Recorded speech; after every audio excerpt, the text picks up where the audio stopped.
Saudari-saudaraku yang terkasih, berjumpa kembali bersama saya Romo Antoro dalam Renungan Harian Kamis 14 Juli, Pekan Biasa ke-15.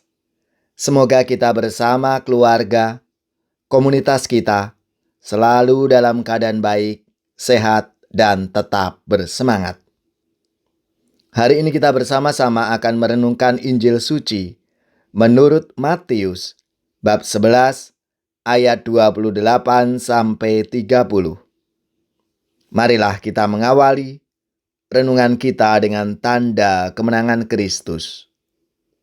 Dalam nama Bapa dan Putra dan Roh Kudus. Amin. Sekali peristiwa, bersabdalah Yesus, "Datanglah kepadaku, kalian semua yang letih lesu dan berbeban berat. Aku akan memberikan kelegaan kepadamu. Pikulah kuk yang kupasang, dan belajarlah padaku, sebab aku ini lemah lembut dan rendah hati. Maka hatimu akan mendapat ketenangan. Sebab enaklah kuk yang kupasang, dan ringanlah bebanku." Demikianlah sabda Tuhan. Terpujilah Kristus. Saudari-saudaraku yang terkasih, kalau kita ditanya, apakah kita pernah berbeban berat dalam hidup kita? Pasti kita pernah merasakan beban berat hidup kita bentuknya macam-macam. Ada beban berat yang datang dari tugas dan pekerjaan kita, atau beban berat karena tanggung jawab kita dalam keluarga. Akan tetapi, juga dapat beban berat karena keadaan fisik kita yang sakit, atau bahkan kehilangan saudara-saudari kita ketika masa pandemi COVID-19. Masing-masing dari kita tentu punya beban berat hidup sendiri-sendiri.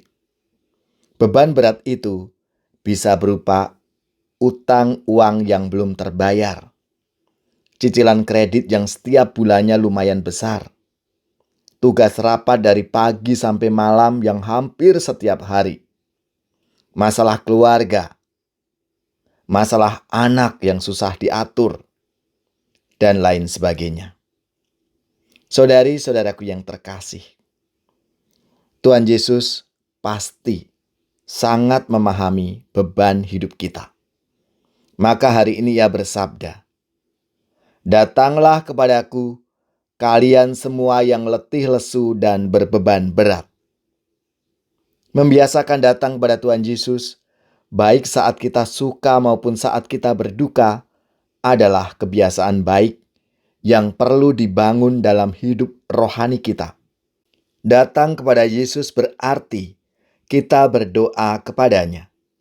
Dan Tuhan tidak pernah mengecewakan seorang pun bila orang itu datang kepadanya.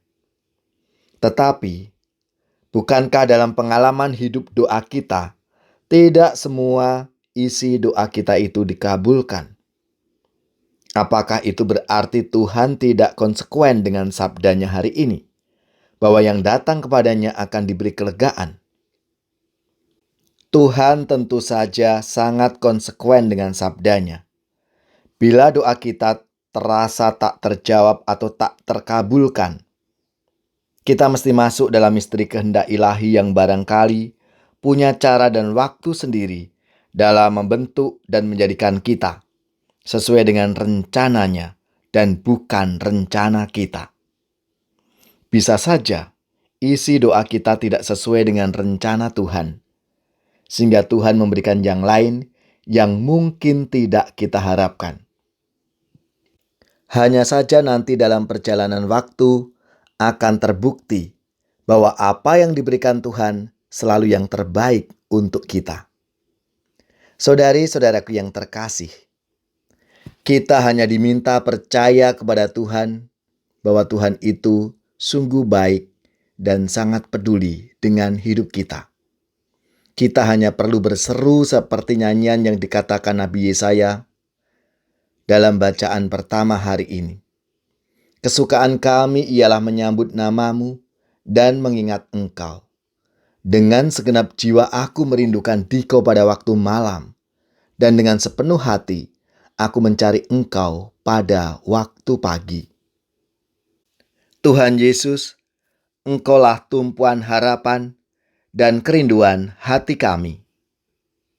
Ketika badai melanda hidupku, ku berlindung padamu Tuhan. Apabila ombak menimpa jalanku, ku bersandar padamu Tuhan. Hanya padamu Tuhan, harapku telah ku pautkan. Hanya padamu Tuhan, hidupku akan ku serahkan.